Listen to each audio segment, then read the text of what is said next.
Today I'm going to show you a very easy hack that you can make out of uncooked roti, chapati that you can get in the store and turn it into a easy paratha.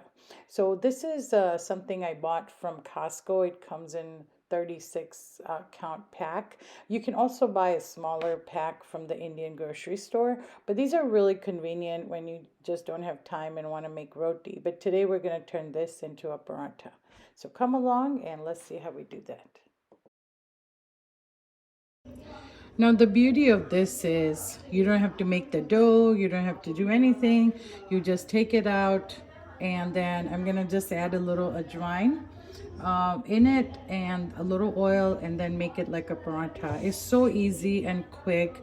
So if you want to have that taste of paratha once in a while, this is pretty easy to do. So I have my roti. This is just uncooked chapati that I bought pre-made, and then I'm going to add just a tiny smidgen of oil just for the ajwain to stick.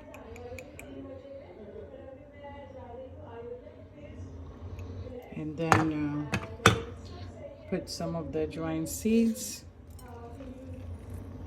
and then just kind of pat it down. And then the trick is to make it into a square paratha with layers, and that's where the oil helps. It makes it nice and flaky.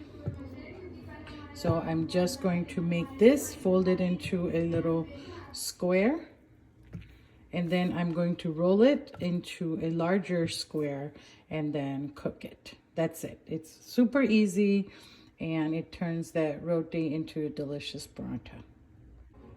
And just like that, I've rolled it into a perfectly square paratha. I didn't need to use any extra flour or anything. It didn't stick. I didn't use anything extra. So that's so easy way to make parathas. So especially of course, like making the dough and everything is a great thing. But on, some evenings when you don't have the time or don't want to make the dough and all of that, this is a very easy hack. And so all I'm going to do is now cook it and then serve it with some sabji. Now you can cook this paratha dry, or you can use a little bit of oil to kind of fry on both sides. Today I'm going to use a little oil on both sides. Here's a tip though, don't put the oil in until both sides of the paratha are cooked, and then at the very last step you're going to finish it up with just drizzling a little oil and then cooking it for about 30 seconds on each side. But right now I'm going to go ahead and let this paratha cook on both sides. And again, you don't have to put that ajwain in if you don't want to, or you don't have any. You can put a little cumin seeds if you want. You can also add like a little paneer. Anything that you want as a stuffing would work here really well. Because I'm serving this with sabji today, I'm just making very plain paratha. All right, I'm going to make one more.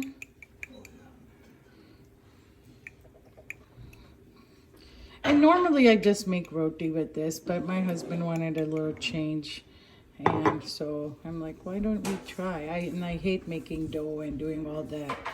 And so I'm like, let me see if this will work. And it does. So.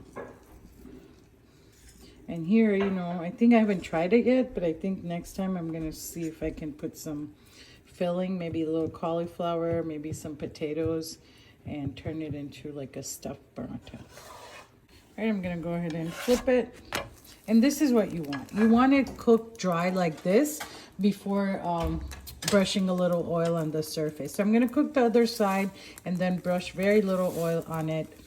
Because if you add the oil before it's cooked, then it's almost like frying it in oil and it will become very oily. This way it still gives you the taste of oil, but uses very little oil.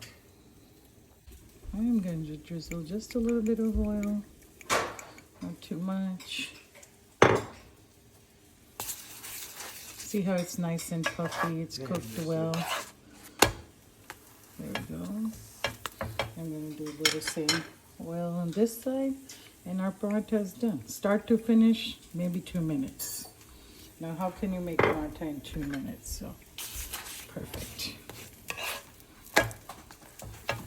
today I'm serving it with some potato and green bean sabji. This is one of my favorites.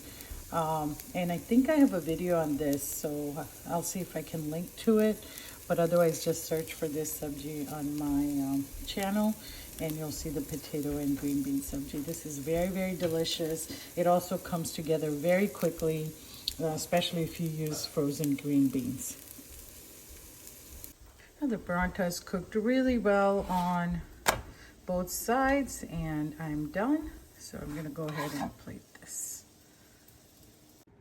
And here's our final meal. It's the paratha, a joint paratha with green beans and potato sabji, little raw onions on the side, and then I'm serving it also with some raita.